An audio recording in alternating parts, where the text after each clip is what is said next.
What's up, peeps? Hey, man, this big battle, man. We got Jay, we got Chris with a K. Ty is not going to be on today. Neither is Steven. Sorry for being late, folks, man. We had a heated discussion about, Drake versus Kendrick Lamar. He said K-Dot just dropped that bomb yesterday, you know what I'm saying? Put Drake in his Weak spot, sauce. dog. Put Drake in his spot, man. 6 You minutes just and doing that 30 now to troll seconds. Chris, man. Oh, Leave my Chris God. alone. Hey, I cannot wait. I cannot wait until If Drake the drops album his. drop, if No, I the don't care about the album drop album. for I don't. Kendrick, This is then beef. that lets me know I what don't this care song about to the drop. album. That's a I weak don't. move. I cannot wait until Drake drops his Yeah. track. This is gonna be. This is So much hip fun. hop. It's hip hop. But anyways, guys, it's football time. We're talking about the SEC Connect. We got people on here. Chicken 1515 says that like BS. Anyways, Chicken, what's up, baby? Boomer Sooner, baby. Boomer Sooner, just say, Nino. Hey, you say Boomer Sooner, I'll say the other one for you. No. Come on, trade for a trade. No, man. No. You man. know that. You know I'm good for it though. No, man. You Of see all right people. there? You see right there, man. My damn degree says the university. You know what I'm talking about. So, I'm yeah, sorry to hear that. oh, child, please. Sorry for your loss. Child, please. Too much money went to that damn thing for me to say something else. That's true. You better rep it. Shit, you pay for it. Raymond goes, wouldn't be. Hey, you're right, man. We're always late, but today we were actually early. But we just got into a heated discussion. We would never guess that our homeboy Chris is. Man, Chris, we love you, dog. We love you, Chris. We love you, Chris. Chicken also goes to my favorite brother down south. You know it. Yeah, that's a fair point. All right, Famunda, that word again. You know what I'm saying? Boomer Sooner. Yeah. Jamarcus Jones. What time we going live? Jamarcus, I know we late, man, but look, we in right now. Corey Peacock goes, damn, 3 live Texas shows on right now. This isn't a Texas show. This is the SEC Connect show. We talk everything Texas, Oklahoma, Alabama, Ole Miss, Florida. LSU, if LSU, if it is Vanderbilt. Yeah, even Vanderbilt, man. Give you a little love, man. Drake Stoops, huh? Hey, Chris, you said Drake Stoops going to get drafted before Jordan Whittington, right? Hey, look, he might. I'm just saying. Hell, you get drafted in the 6th round, it don't matter.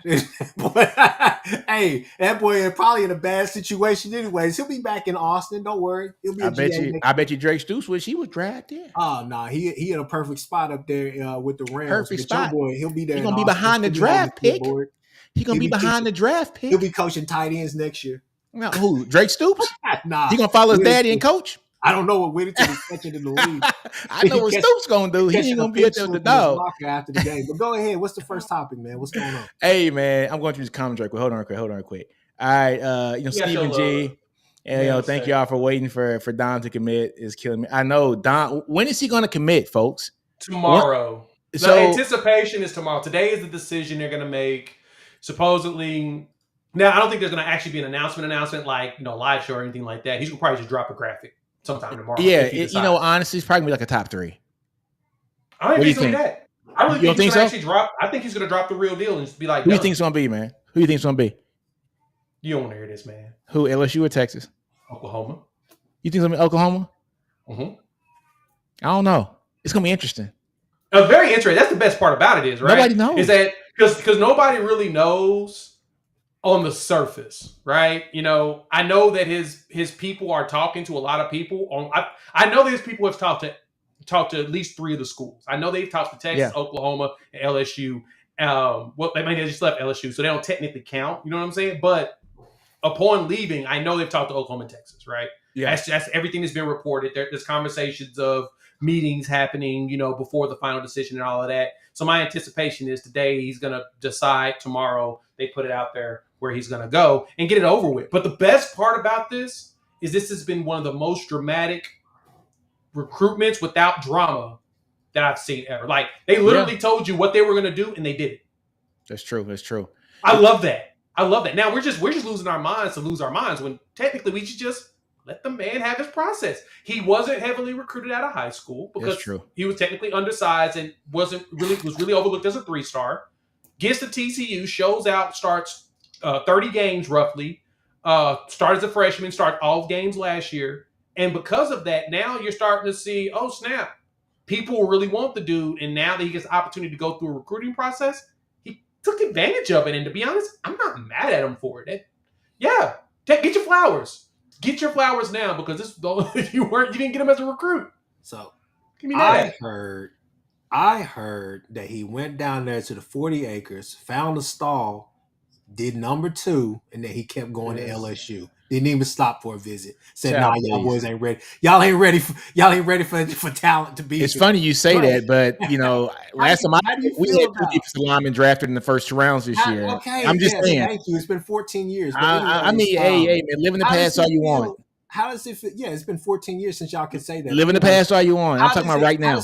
And the word is going around right now. He's probably gonna be 3 years and out. That boy gut. But anyways, what I was trying to say is, how do you feel about that dynamic now? How do you feel about recruiting against Bo Davis? Is there any advantage that he has being at LSU recruiting over you guys or whatnot? No. Being able to say, like, I'm responsible for all of that. Bo Davis was a hell of a developer of talent. The big knock on Bo Davis was his recruiting. That was the big knock on him. That was y'all didn't knock him for that. That was the big knock on him was, could he recruit? We all know that he can develop. And like words around was that he hated recruiting, right? And so, he's just from talking to just a few of the guys who came to the 40 because of him, he's a very personable person. But Bo Davis did not like to recruit. Now, Kenny Baker, like I got this comment up here, he is at Dom's home tonight.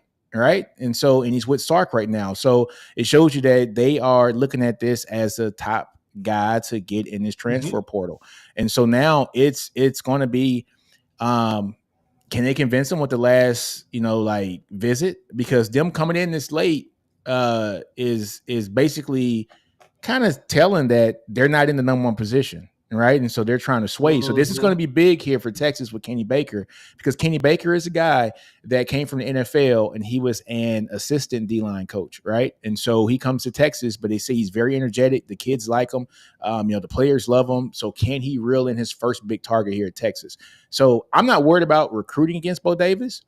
My thing about Bo Davis is he's in the perfect spot at LSU, because when you're in that state, you don't have to really go recruit players in that state. They want to come to LSU. They grow up bleeding. Yeah, it's a voodoo, man. It's more about voodoo down there. I think the biggest thing he has, if there was an advantage, would be necessity. Because obviously you guys need one, but I think you guys can go and grab other guys simply because the established coach there. Not saying that Brian Kelly isn't that, but I think that Bo Davis can say, "Hey, look, literally, we just need somebody to be here because we don't really have a pulse in that room right now." Right. So I don't know. I just thought that was an interesting dynamic, seeing if you guys were worried about recruiting against him now since he's at LSU, which obviously LSU is still a big brand out there. Oh yeah. I mean, not just a big brand. It's one of the biggest brands in the country. It just is what it is. They're a top, you can argue a top 5 to 7 brand in the country.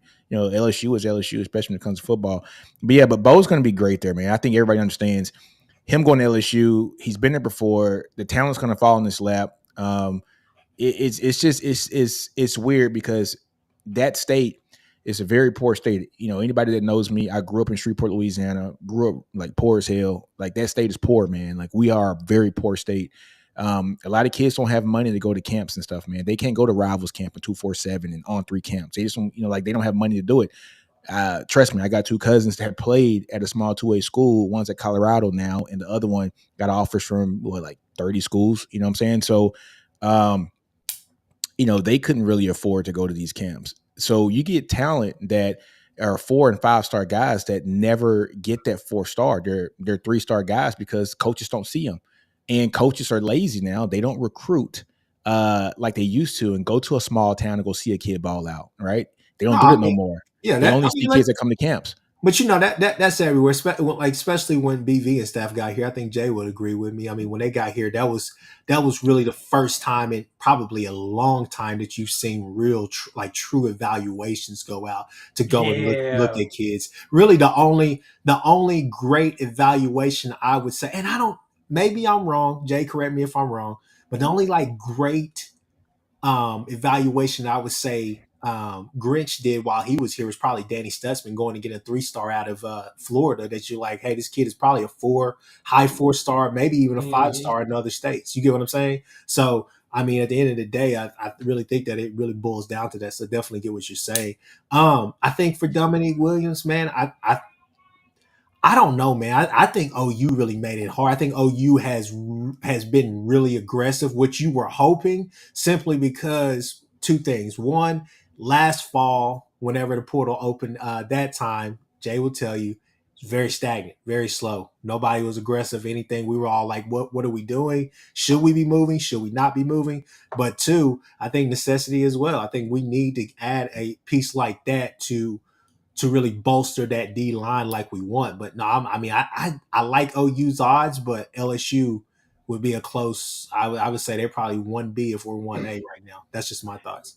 Yeah, I'm still bullish on us with it. I'm a homer, just like just like you, Chris. We're homers in our capacity. But if I look at the true objectives on it, the toughest thing is the Bo Davis piece, right? And the reason I say that is because Bo has a relationship with the handler. No, not development. He has a relationship with the handler. Yeah. And LSU desperately needs defensive linemen right now. Like they're as desperate as you. Actually, I think they're more desperate than what Texas is right now, right? Our problem is we're young on the defensive line.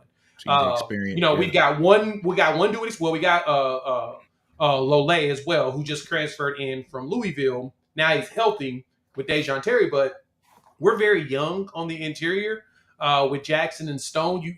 And all the guys from the 24 class. We need more of an adult to help with their development, right? We all know experience always trumps a lot of stuff on the field, especially those that have been there to see all the stuff that people throw at you.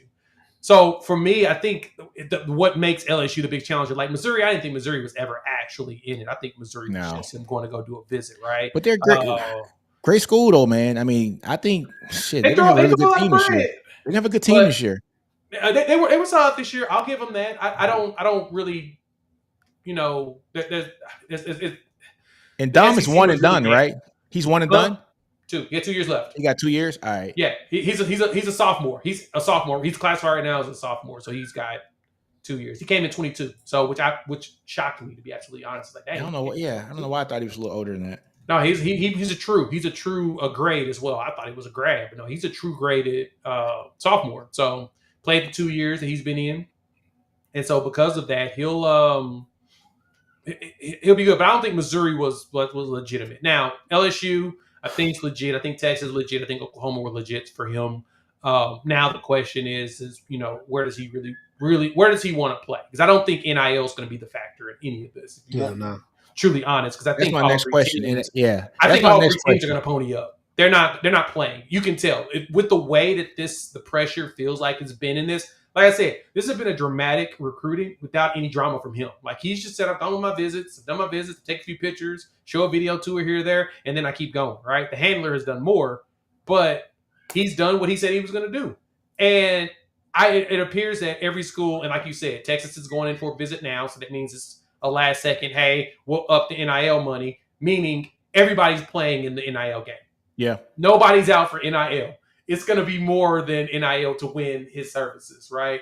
And that's what it fully appears to me based upon what you say. And also, though, you got to look at, too, some of these kids, the final NIL number is not a problem for them, right? Like, they don't care, right? You know what I'm saying? So let's say, for instance, if one school's offering $500K NIL, another school's offering $350 or $400, right? I mean, it all depends on the kid, right? It's about fit and where they want to be. And, $500,000 in Austin might be equivalent to $350 in Oklahoma or $350 in Baton Rouge, $400 in Baton Rouge. You know what I'm saying? Yeah, so you're right. So it all depends on where the kid feels comfortable too. You know what I'm saying? So it's going to be very interesting, man. My only thing with him is he can come in right away at LSU and play because their defense was hot garbage last year, right? Exactly. Necessity. They need a body garbage.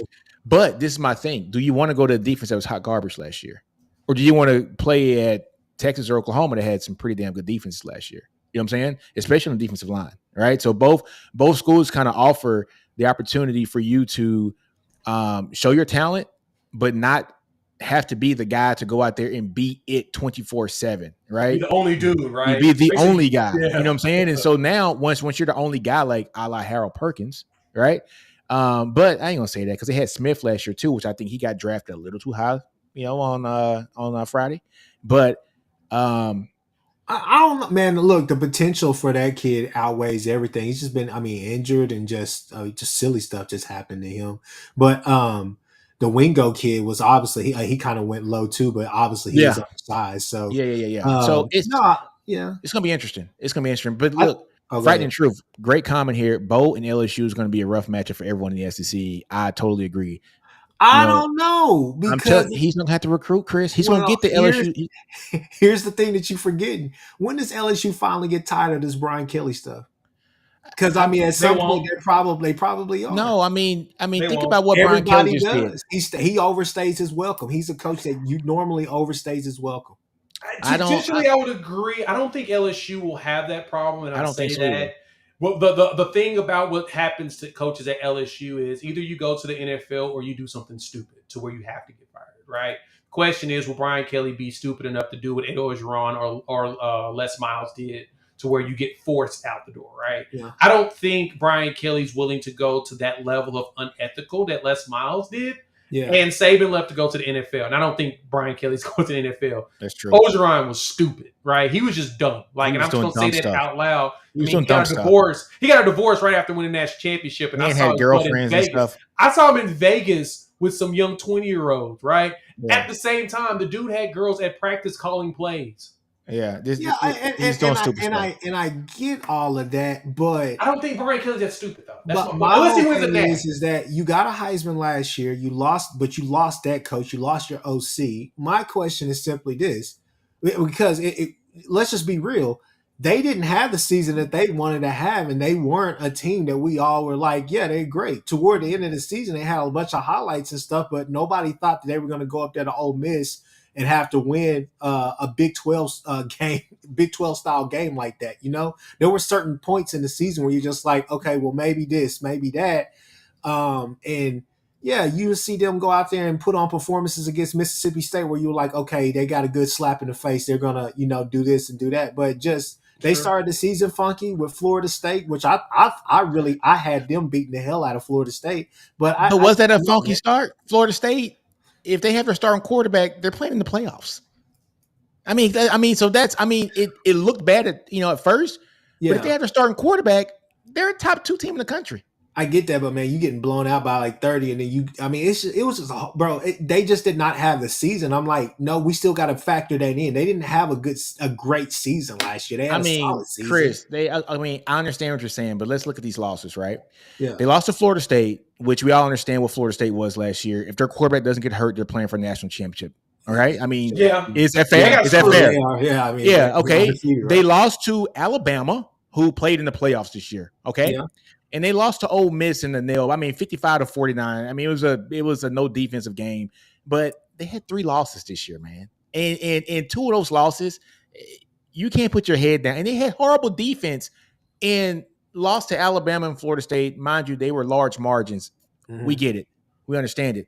But those are like your 2 main losses. The Ole Miss game, they went 9-3, right? It went 9-3 and then 10-3 with the bowl. Yeah, and that's cool. Now, but that's what I'm saying. When it's 9, let's not even include the bowl game. When it's 9-3, not going to be enough. Well, and I'm not trying to be a hypocrite because there's plenty of coaches out there doing that. But I'm just saying, when is that not going to? Because you and I both know at LSU that's not going to. Well, hey, 9-3 won't be, but guess what? 10-2 will, because 10-2 will get him in the 12-team playoff. Yeah, true. But he's got to do that. He will. I'm just saying, I think he will. I think he will. Everybody has high hopes on Nussmeier, right? Yeah. Everybody has high hopes on him, right? I think. I don't. I don't think he's going to be any good, to be honest. I'm not going to say he's not going to be any good. I just, it's going to be a hell of a hangover having Daniels as a Heisman. He was everything, right? But look, I think he's going to be a good quarterback in that system. You know what I'm saying? And I don't want to say this without dissing Daniels, right?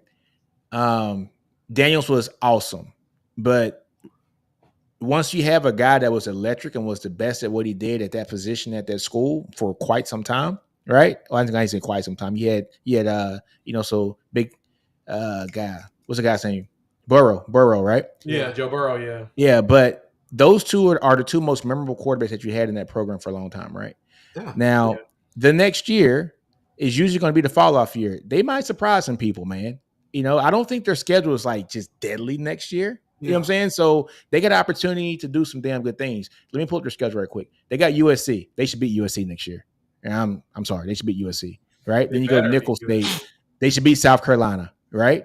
I'm gonna go with USC on that game now. They should beat UCLA, right? I'm sorry, they should beat UCLA.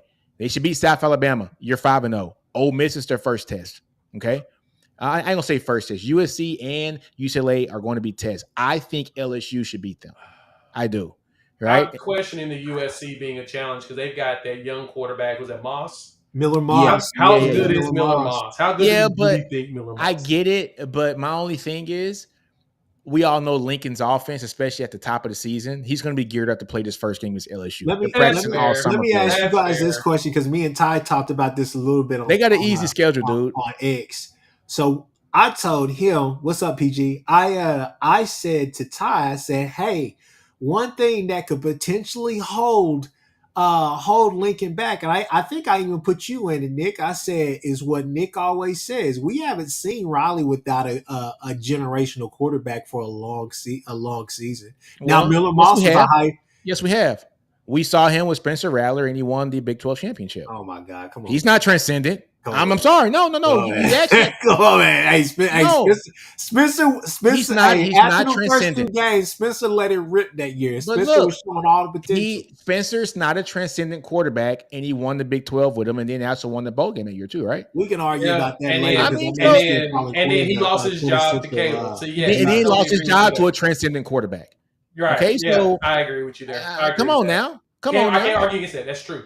Yeah, it's fair. It's a very fair assessment too. Yeah. So I mean, but are we going to put Miller Moss on the same playing field as Spencer Rattler? Hold on though. Is Jalen Hurts a transcendent quarterback? No, come on, answer the question, Chris. If you had to think about it, it's no. If you had to think about it, it's no. This is not even NFL. You kind of lean. I mean, no. If you had to think about it, it's no. He's got a point. I gotta give him a point. I know, Jay. I know you're not agreeing with this fool over. No, I'm asking you a question. With this guy. I'm asking a question. I don't, man. Maybe a transcendent leader, Jalen over there, but I think he is a transcendent leader. I also think that second season, sophomore season, I don't know. Redshirt season, I don't know what the hell was up with Spencer, but that first year, no, he showed all the intangibles to be special, but. I still would say that I don't know what Riley's going to look like this year with Miller Moss. And the biggest thing is that I don't know if Miller Moss is going to be mobile like that. I think I forgot who they didn't play Louisville in the bowl game. Yeah. Which was a good. I mean, it was a good test. It was a nice little tease of what they can do. But I don't know because mobile quarterback is really what he needs in that offense because there's a lot of improvisation that goes on, especially when they break the play down. You know what, though? It should be interesting. But, hey, PG, I love you, PG. I do.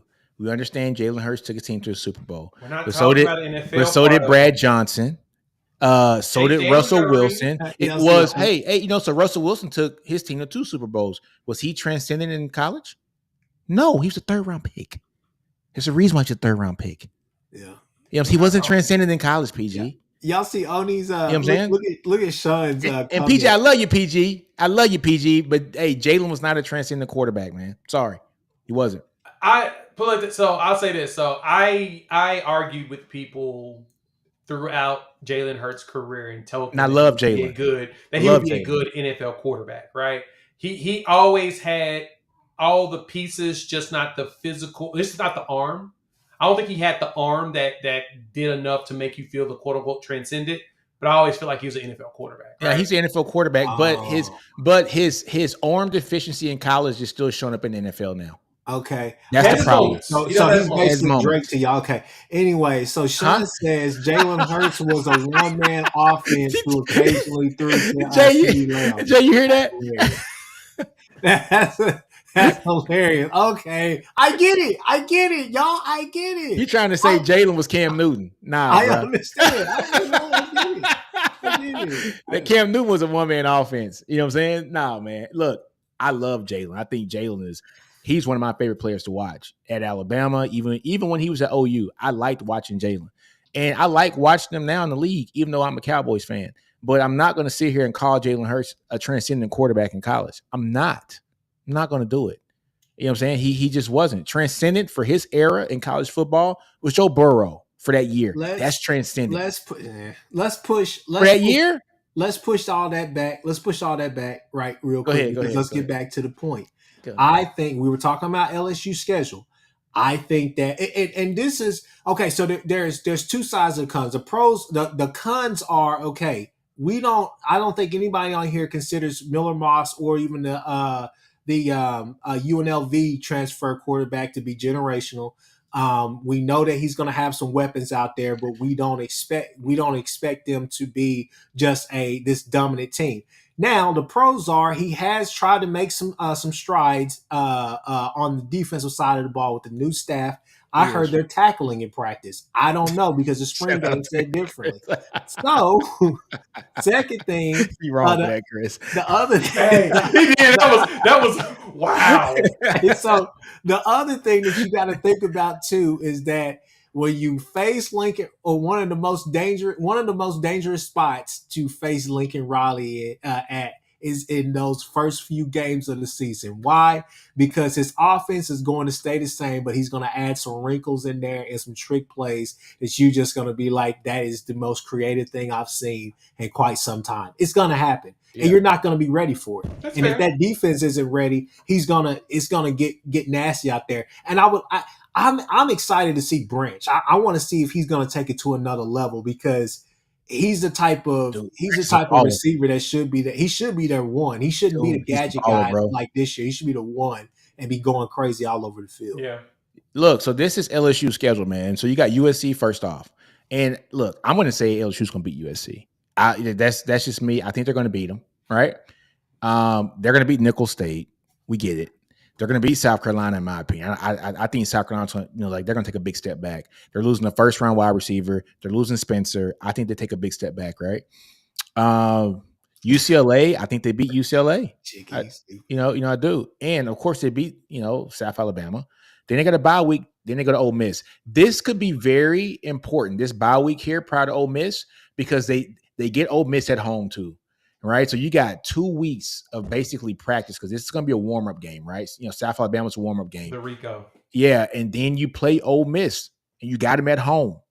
Right. So can they make this right? Can they make last year's loss right? Oh, and that's probably a night game too, because that weekend, that's OU Texas that weekend, so that's a day game. That's a day game. Yeah, that's going to be a night game. That's going to be a night game. That's going to be a crazy game, bro. That's going to be a crazy game. Hold on a second. Let me go look at the full schedule for that day because I think that one is a night game. That one's probably, if there's a game to watch, you find the television, you watch that one. So this is what's going to intrigue me about that game though is Ole Miss, man, like they brought so many transfers. Ole Miss has to win this year. Like they've got to win and got to win big this year. So this is going to be on Lane too, because like we said last year, folks, does Lane Kiffin have a signature win?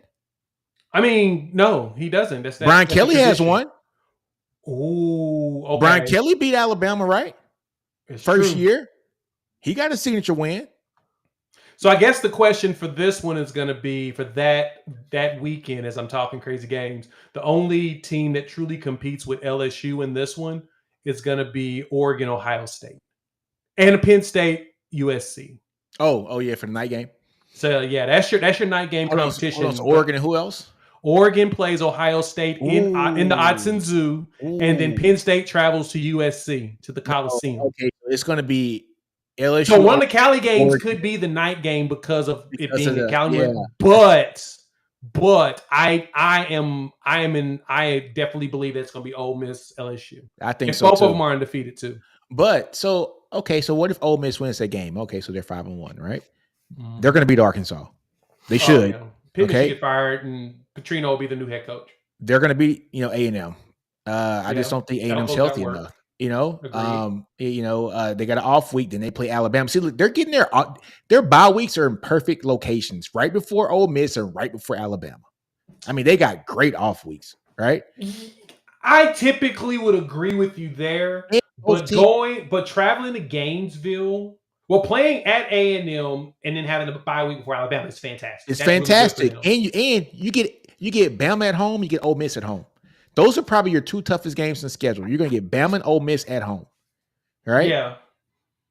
And then, damn, Nick.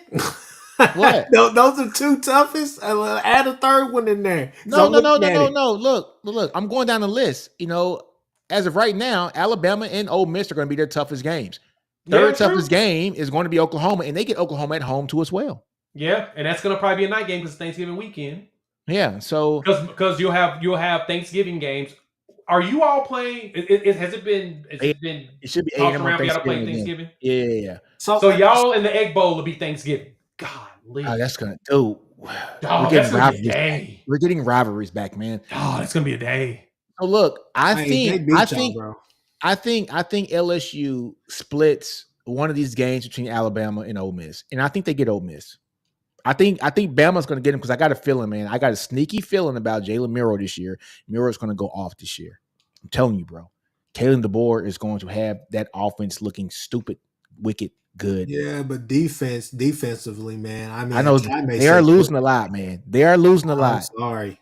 But I know, man. I know. They are losing a lot. Sorry. They are losing a lot. I ain't going to lie. They losing a lot, man. But you ain't wrong. But man, it's just something. I'm telling you, man, something about Milroe. That kid's special, bro. He's special. I really like Milroe as well.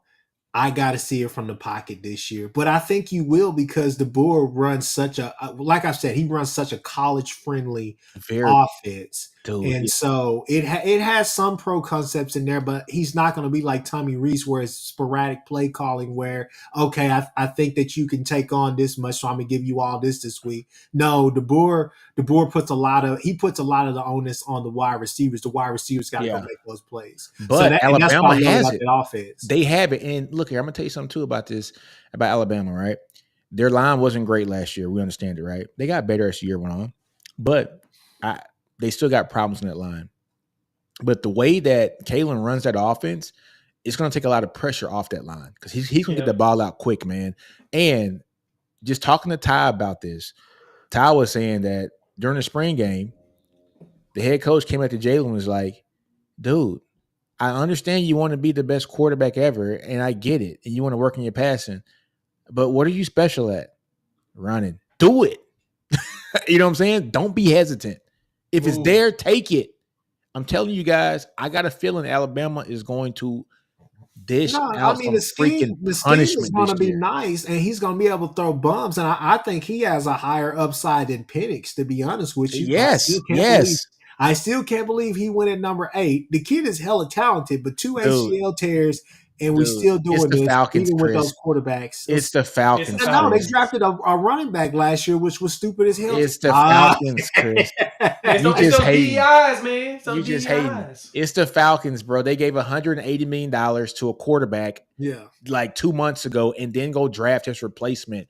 That is the stupidest thing in the league. You need offensive linemen. They had plenty of them sitting. If I'm the Falcons, I trade back and get some linemen on the defensive side of the ball and the offensive side of the ball. But they could have got plenty of picks for that. Arthur Blank, if you ever watch this video for whatever reason, I'm sorry. I don't know. I don't know. Hey, man. Hey, this your OU boy here. Don't know either. This your OU. Hey, he said, have you seen Bijan run? Yes, man. We seen him run. Chris, what are you smoking, Chris? You know I had to take a shot. What are you smoking, Chris? Bijan is so good. He's one of them. I had to take a shot, bro. Chris smoking that Drake pack. There's only one thing I've ever appreciated that came out of the University of Texas, and it's typically running backs, and that's it. I love Texas. I know what I was doing there. Chris smoking that Drake pack, Jay. God. Yeah, he really is. No, hey, man, but look here. Get back to LSU, right? So after Alabama, they split one of these games. I think they beat Ole Miss, and I think Bama beats them, right? And they go to Florida. I think they beat Florida. They beat Vanderbilt. And then the OU game is going to be interesting. No, that's going to be one of Florida's only wins this year is LSU. I don't see it. I don't see it. But look, the OU game is going to be interesting because we're going to know by this time what Jackson Arnold is, right? Special. We're going to know exactly. And if he's special, oh, man, it's going to be a hell of a game. It's going to be a hell of a game. But even if they split LSU, Bama and Ole Miss, and let's say they get beat by OU, dude, they're still 10-2 and they're in the playoffs. They're still 10-2 in the playoffs. You know what I'm saying? So I ain't gonna say I don't see them losing 3 games. That could happen. But Brian Kelly, he still has, just like an ace up his sleeve, because he has to rebuild that defense. And you're not going to rebuild the defense from being one of the worst in the country until a top 50 defense in one season. It's just not. That's hard to do, man. It's hard to do. All right. So, we'll see. We'll see. Yeah, we'll see. There's a lot to pack in. There's a lot to do. Yeah, there's a lot to unpack there. So, yeah, you're right. Yeah. No, yeah. Here it is right here. So Brandon Reed says, as an LSU fan, I wouldn't be surprised if that OU game is at night. It should be a good game, though. Yeah, exactly. It's going to be a night. It's going to be a great game. It's going to be a night game. Chicken goes, Nino, if you can't swim, keep your ass out the pool. Milroy, run, young. Exactly, man. He gonna run, dude. He's gonna run. Frightening Truth says, you think Texas is going 7-5? Hell no. Nah, he's talking to PG over there. PG talking noise. PG talking noise. Gospel. PG talk. He's stirring the pot down there. Florida gonna need some scratch offs to break even after this season. That's a good one. That's a good one. I like that one. PG goes, I don't think they are beating Michigan and Georgia and Oklahoma and A&M are going to be toss-ups. It's very possible. I think, look, this is my opinion on Michigan.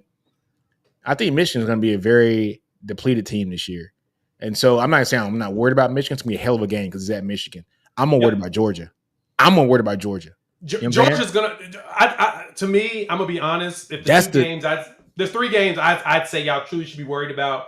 It's us, Georgia, and A&M. Us and Georgia because they're back-to-back. Yeah, you know which one of them's going to – but one of them's going to give you hell. And that's the sucky part. I think both are. Both are. I'm sorry. Yeah. Both games give us hell. You know and it's because of Oklahoma and Georgia being so close to each other as far as games. It's a rivalry, of course. We hate each other. We're gonna make it a game. But the fact that Georgia is right behind it, dog, it's one of those. It's gonna be a physical game. Both weeks. It's gonna be tough. It's not me being biased. Both teams are gonna be really good this year. They have a chance. Yeah, it's gonna be a hard one. I say for us, it's Bama and LSU back to back like that. Y'all got a tough schedule.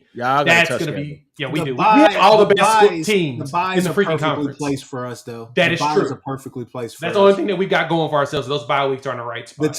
The toughest game right now. So those first 3 are going to be wins. They're going to be great tools to go into that Tennessee game. I think we beat Tennessee. That Tennessee game gonna be good. I think we get Nico versus Jackson. Yeah, that's gonna be fun. I can't wait about that. I can't wait. Yeah, I'm gonna be honest with you guys. I think this whole thing about, and this is what I need Tennessee to do, just like I need Missouri to do as well. Tennessee caught lightning in a bottle that second year. Third year didn't go so well. Jay, I'll let you rest. They went 9-3. They went 9-3, and it wasn't because of Milton. They went 9-3. They didn't have the quarterback in place. Bum ass, but that should tell you how good that system and that coach is. Right, exactly. He has a bum quarterback playing, and they still go 9-3. I still feel like you already got the blueprint. You was going against that every day in practice for the last 2 years. You're going to be up for that game. That game is at home. The game that I would be more worried about, simply because we know what game is after that. I know that we're going to have a week off after that. However, the game that I'd be more worried about is at Auburn, to be honest with you, because I think that things are going to be humming down there. That is the K-State of this season to me, if I see any on this schedule, simply because I know that I respect Hugh Freeze. I'm not Ty, okay? Auburn by 40, Ty, if you're watching this. But like I said, I think that Auburn is going to be better. I don't think they're going to be competing for a playoff spot or anything like that. They're going to be a good team. I've already seen what they're going to do against us. When I watched them against Alabama, when I watched Tennessee against Alabama, I saw the blueprint. They're going to run at us. They're going to run Peyton Thorne a lot. They're not going to put him in a lot of situations where he has to throw. And if he is throwing deep, he's going to be throwing to the Coleman kid, that 5-star wide receiver. Did y'all see him? Have y'all seen him yet? Yeah. That kid has morphed himself into that dude. Excuse my language, but that dude, he looks like a fucking dude out there. He's going to be good. But Yeah, Auburn. I think Auburn's going to be better this year, and I think it's just one of those games that just gives me an eerie feeling because you know they're going to come out there and play tough. They're not going to be great. Stinks. It's one of those games that stinks. Just smell. It's just one of them really funky games where it's like going to Kansas. You're not really up for the game. You just like you're just there. You just there. Yeah. But look here, though, man. Kim Hurst has a comment. He says Brian Kelly's a fresh out of water. He knows nothing about the South. Hey, I'm gonna kind of debunk that a little bit. Brian Kelly has recruited his ass off at LSU his first 2 years there. He's doing well in that. I mean, he's going to be fine. He's going to get the talent there. You know. So I'm looking at his classes now. His first year, he finishes 5th in the country, right? And then his second year, 7th in the country, with a slew of 5 stars in both classes. And especially get him on the offensive line. He's going to build a team. I'm not worried about that. I think he's going to be fine. And he always surrounds himself usually with a pretty decent coaching staff. So Brian Kelly's going to be fine. Once he got that swamp people accent out of his system and he just started being himself, I think it turned out to be a little bit better, for him. So it was just, look, man, I'm from Louisiana. It's different down there, bro. It's just different. And so if you're not from the state, especially like Baton Rouge and New Orleans, it's just a different feel. I'm from Shreveport, and folks from New Orleans kind of make us feel like outsiders sometimes. Folks from Baton Rouge kind of make us feel like outsiders sometimes. So I can just imagine a dude that's not even from the area, right? And so once he got adjusted and just realized this is a job, right? And it's time to coach and it's time to recruit, he's going to be fine, man. He's going to be fine. He's brought in the talent. He has great classes. And if he has this year, I think right now he has a top class in the SEC right now. Right. So he'll be fine. He also brought in the right guys around him to be able to recruit in the area. He recognized where his deficiencies were, which I can give him props for that. The Bo Davis hire was huge. It's huge, man. It was huge. Dude, I'm telling you, because of relationship. And like you said, Bo hates recruiting, but the relationships there is huge for him. And not just that him hating recruiting. I'm telling you, he doesn't have to recruit there because those kids want to go to LSU. Yeah, it's voodoo, man. He doesn't have to recruit. The biggest thing is you go out there and hire and get a respectable hire like Bo Davis. You don't have to worry about him in different hotel rooms. I'll tell you that. So, if you know you know. You don't have to worry about him in the room. Get out of here, man. Get out of here. You something else. You something else. I'm done. I'm done too. I'm dumb too. If you know, you know. Get out of here. Get out of here. This is going to be interesting. Sooner Cowboy says that the loss of Bo Davis is going to hurt Texas this year. It's going to be interesting. I like Kenny Baker from all the reports. It's going to be interesting. It's going to be very interesting, man. Nick, y'all bone dry over there, boy. No, man. People said that us getting Chris Jackson last year was going to be a downgrade. Look, Chris Jackson never coached college. He was a pro guy. That was an assistant wide receiver coach, and then he was like the wide receiver coach for Jacksonville for 1 year. And you're saying that this guy didn't have any experience. We had no problems getting wide receivers here at Texas, and we had no problems coaching. Yeah, that's fine with the recruiting, but hell, he came there with with Lamborghinis out there. The hell, you got to do it doesn't matter. You got to develop them. Hey, did Xavier Worthy look better last year than his previous year? No. Yes, he did. Not the same to me. He looked a lot better last year than his previous year. Did A.D. Mitchell have his best season as a college athlete? Yeah, because they was actually throwing it to him. He wasn't predicated on one player running jet sweeps. Your tight end, Did Jordan Whittington have his best season at Texas last year? I'm looking at 3 receivers that got drafted this year. I'm just asking because a lot of people said that X wasn't going to be a first-round draft pick, right? Well, bro, come on. He had his best season this year. Chris, he had his best season. He had his best season underneath his first-year head coach.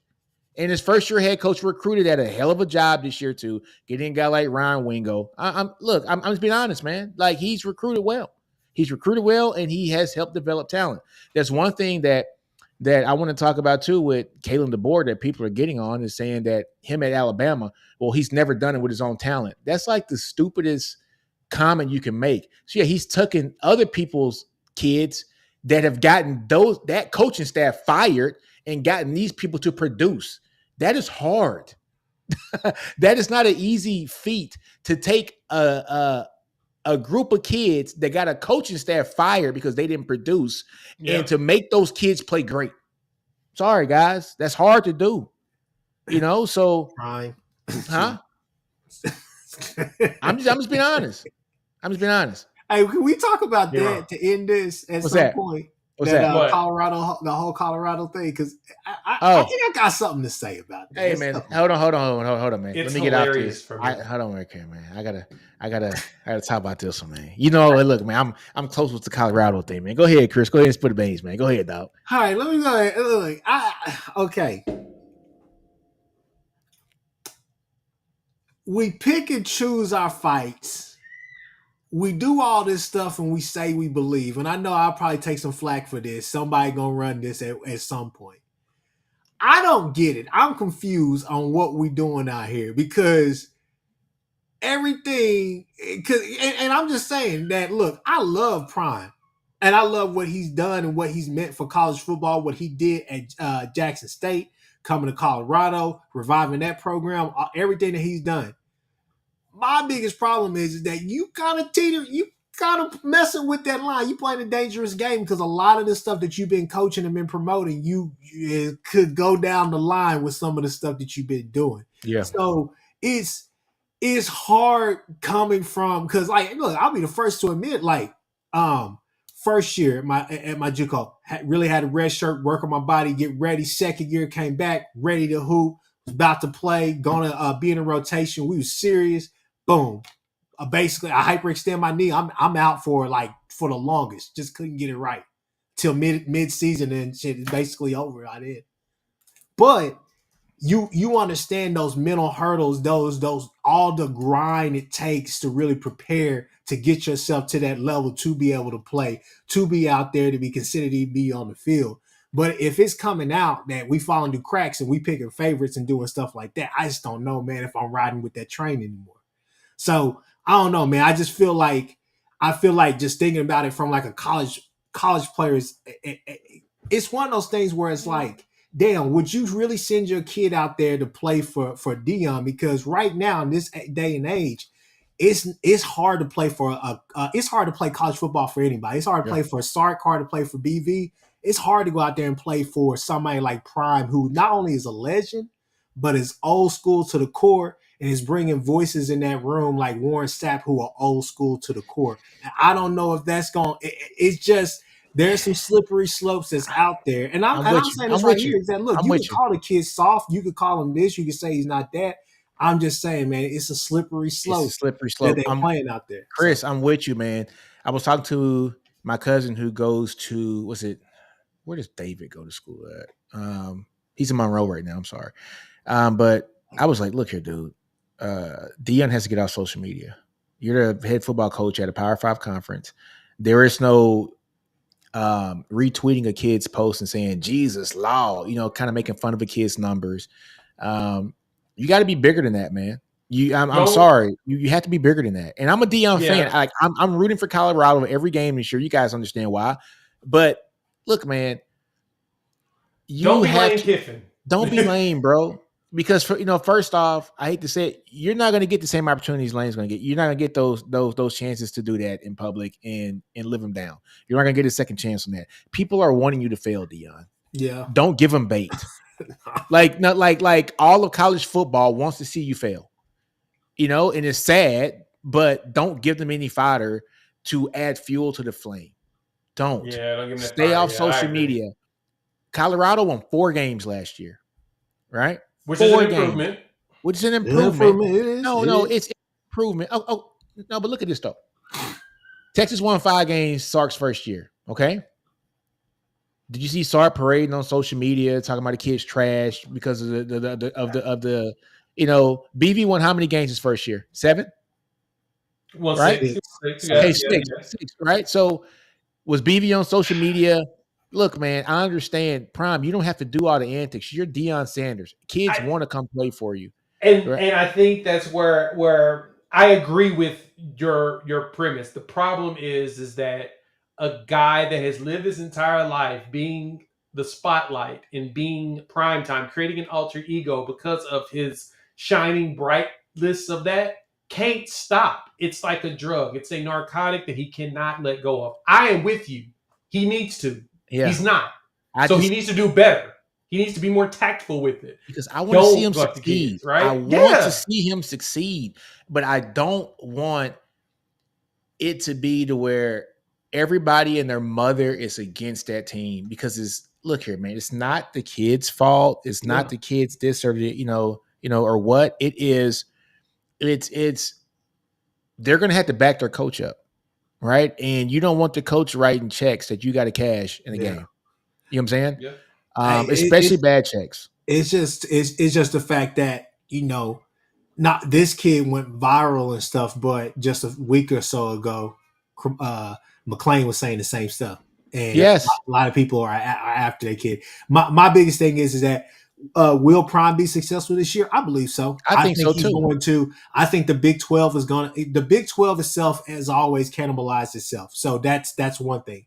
But at the same time, I think that the Pac-12, even on its way out, it went out on a high note because it was a really good league last year. I think we all have acknowledged that at some point that, hey, the Pac-12, they played some damn good football out there. They had a lot of good teams. Okay. Yeah. Exactly. And now, some of those teams are coming into the Big 12, but there's a lot of stories that are changing. Obviously, Jedd Fisher is not there at Arizona anymore.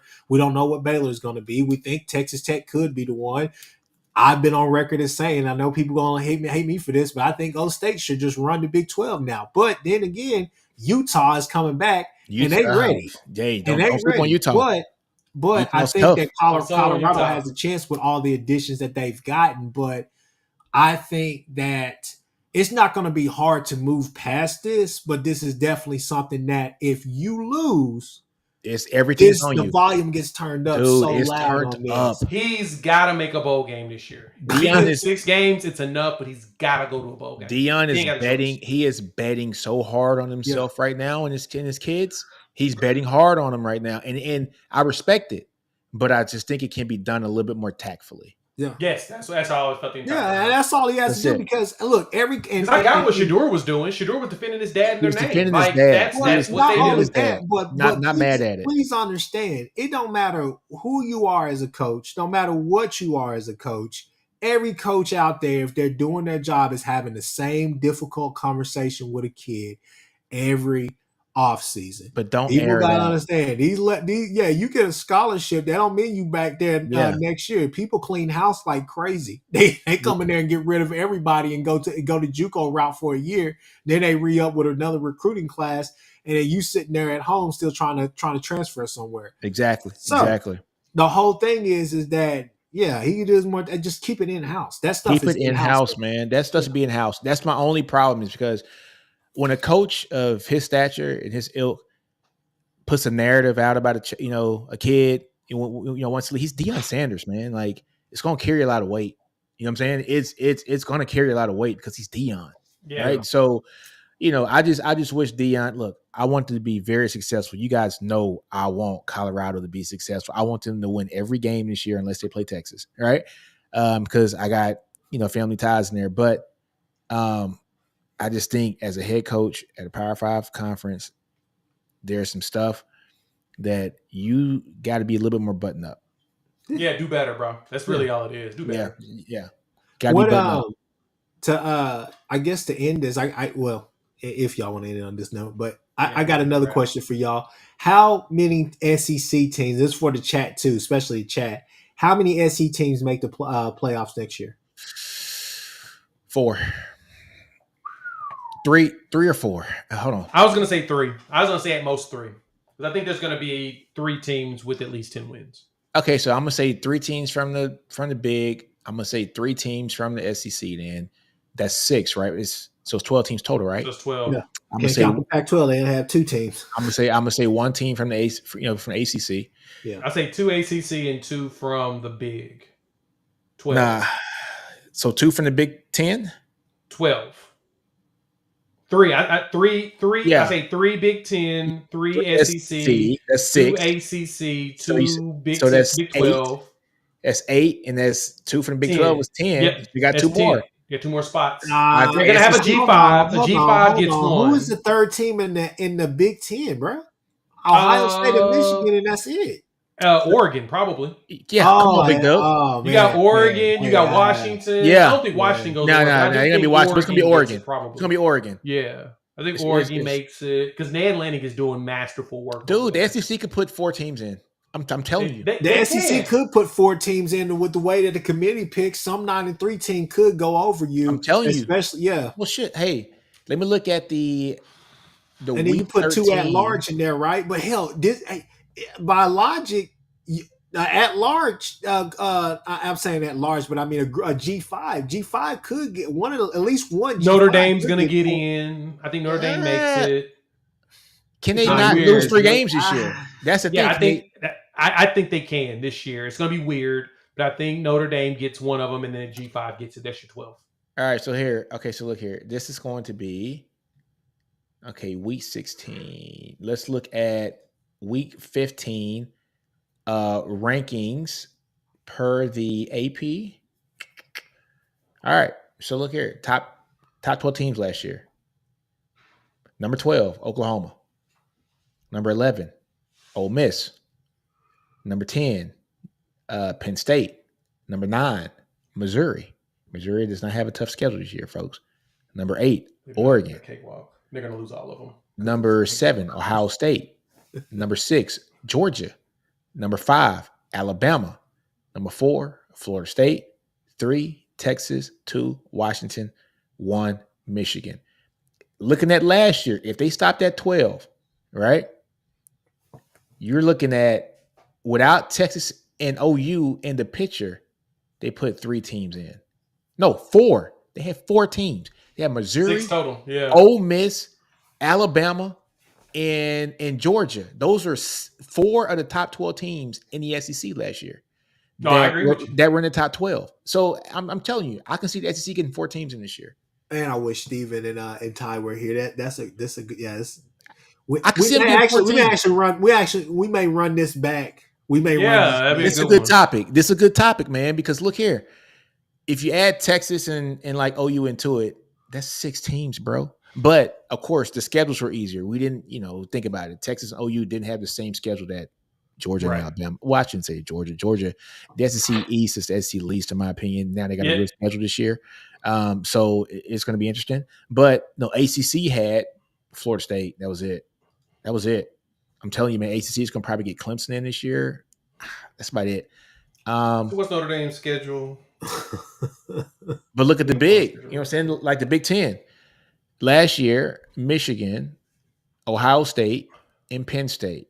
Right? Dude, Notre Dame they play A&M, which is probably a neutral site game. Yeah. They have Louisville, Florida State, and USC. That's only legitimate competition next season.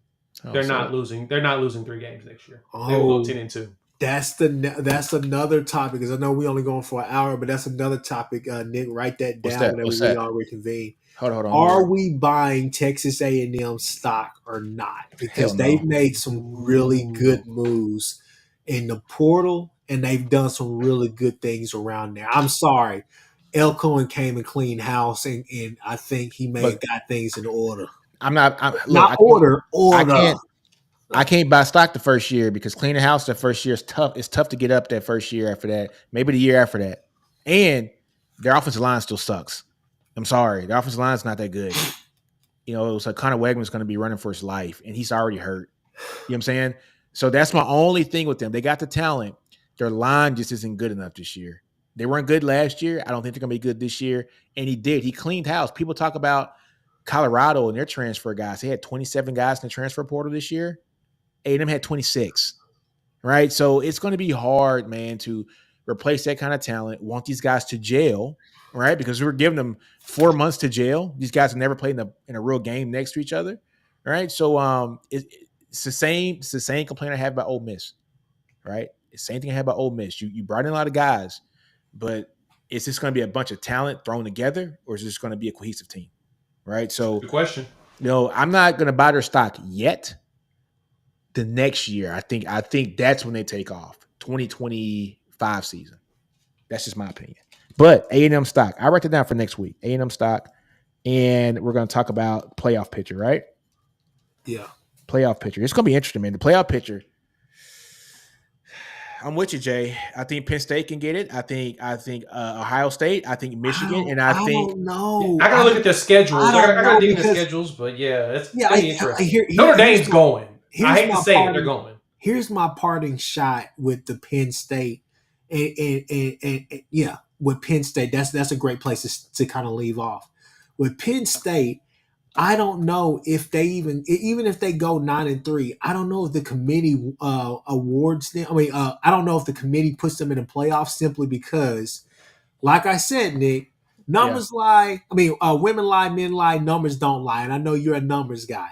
Numbers can be altered. But when men it comes to women lie, and numbers can be altered. But when it comes to the eye test, they don't pass it. You look, even at 9-3. When have you looked at them and said, "Oh yeah, I if they were in the playoffs, they would do something"? And I think that's something that's about to. I think what happened last year with you guys in Florida State, I think that's going to be an ongoing thing from now on, especially now. I think the media has kind of catered towards that, and I think it's going to be a real thing. I think that you're going to have to, if you're going to be a 9-3 team, you're going to have to be convincing. And I don't know if them basically limping through the season at 9-3. I don't think they lose. I don't think they lose 3 games. They play Ohio State. What I'm scared that Oregon, because what I'm saying is that if they lose Ohio State, Michigan, they don't play Oregon. They don't play Oregon next year either. Penn State's schedule is very friendly. Well, I'm just saying, for example, hypothetically, if they lose to Ohio State and Michigan, and then let's say they lost to like a Texas A&M early in the season in non-con, but let's say that those are 3 really quality losses, and they only lost by like 3 points one game, 7 points here, and then they lost by 6 points the other game. Well, that's great, but the problem is, what if they go in there and against Maryland, they're beating Maryland, Indiana, they're beating those teams only by 3 points and a touchdown. That whole TCU thing is not going to work unless you're going undefeated. No, but it will work to get you as one of the top 12 teams, right? I mean, look at Penn State's schedule, bro. West Virginia, dub. Bowling Green, dub. Kent State, dub. Illinois, dub. UCLA, dub. USC, that's going to be interesting because it's that look, interesting. Off week. Wisconsin. Is Wisconsin tough this year? They just lost their best wide receiver. They just lost their best running back this year. Are they going to be something special? I don't think so. Dub. You know what I'm saying? Ohio State. That's going to be interesting. Is Ohio State going to be who we think they are? Right? Is Will Howard going to be the guy? You know what I'm saying? Mm-hmm. So that's going to be interesting. They play Washington. Washington's not the same team from last year. Sorry, they're not. Purdue. They're going to beat Purdue. They're going to beat Minnesota. And they're going to beat Maryland. Bro, Penn State might go 11-1 next year. They got it. I mean, dude, look at the schedule. I just showed it to you. There. Franklin is still there. I know Franklin will mess it off somewhere, and it may be starting the season. It may be over there with Glenn Brown. They only lost, bro. Neil Brown. Excuse me. They had a much tougher schedule last year, and they lost 2 games. Yeah. Come on, man. That's Chris, last year. We talking about this year. Chris, look last year. This year. Chris, give me 2 teams. Give me 3 teams that they're gonna lose to in the schedule. Okay. West Virginia. Is that lost? Come on, Chris. West Virginia's not lost. You know that. At West Virginia, I don't know. It's not a loss, Chris. It was a crazy game last year. It's not a loss, Chris. Okay, all right. Bowling Green, is that loss? No, they're going. Hey, well, let's just start where it really happens. UCLA. They're lose at USC. They're going to lose Ohio State. Okay, that's for sure. That's 2. Okay, go ahead. And then I would say if they slip up somewhere else, it definitely would be Washington. They're not going to lose to Washington. They don't have a coach. Washington's got a lot to redo. I mean, they don't have a coach. I don't think Jed Fish is a bad coach. It's going to be interesting. Not Fisher. Jed Fish and Will Rogers will get it. I think they'll be all right because it definitely ain't going to be these last year. Dude, they don't have their coach, and they lost their top 3 wide receivers and their first-round quarterback and their offensive line, and the other guys transferred to Bama. Washington is, yesterday's prices ain't today's prices at Washington. It's not. They're not losing to Washington. All right. Bro, they got 2 losses on their schedule tops. And if they only have 2 losses, they're going to the playoffs, bro. They're going to go to the playoffs. I'll remember this, Nick. Trust me, I'll remember this. Ask Jay. Hold on real quick. Let's look at Penn State. I want to see Penn State's schedule from last year. My bad. I just want to see what the scores were last year. And then after that, we can get up out of here. All right, PG. I'll take that bet, PG. I'm going to eat my steak right in front of you. What do you say? Ranch on the steak? What do you say? Yeah, Chris, I will put a ranch steak. I thought you said he gonna put some ranch on the steak. Come on, PG. Don't do me like that. Don't do that, PG. All right, let's look at 2023. All right, so 2023 season. Let's look at how Penn State did. 2023. Okay, so they beat West Virginia 38-15. That's not close. They beat Delaware. They beat Illinois. They beat Iowa. They beat Northwestern. They beat UMass. They lost to Ohio State 20-12. Man, that's not a beatdown. That's a rock'em sock'em game, bro. Yeah, Kyle McCord was the quarterback, and I blew that one. That was it. But guess what? Will Howard's their quarterback this year. Will Howard's their quarterback this year. Is it any better? Will Howard is their quarterback this year, right? I don't know what Will Howard we gonna get. Is it gonna be the one that was setting people on fire? Is it gonna be the one that's always been there? Average and bum. He's pedestrian. Like I said, I don't know. Like I said, that's going to be a close game. They beat Indiana. They beat Maryland. I mean, Maryland, come on, 51-15.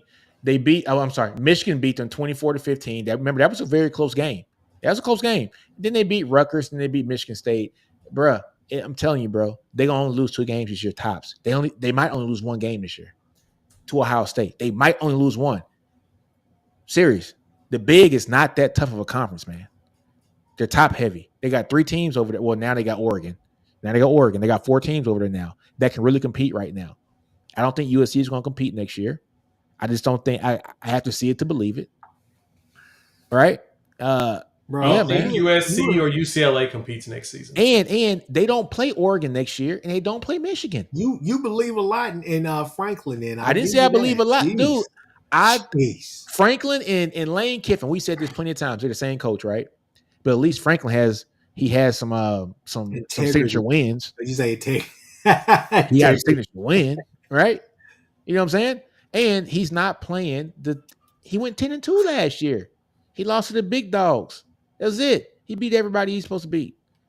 10-2. And he doesn't play Oregon next year. He doesn't play Michigan next year. His toughest challenge ain't nobody but damn Ohio State. What you laughing at, bro? What Sean put up there? Look at what Audie could have. Huh? What did you put up there? Bowling Green gonna have a whiteout game just to be. I'm just saying, man. But y'all crazy. Let me get this off my screen. I think Howard will be a threat. All right, we out. All right, man. Deuces. We'll holler at y'all later, man. Hey, get out the screen. Put them horns up. There you go.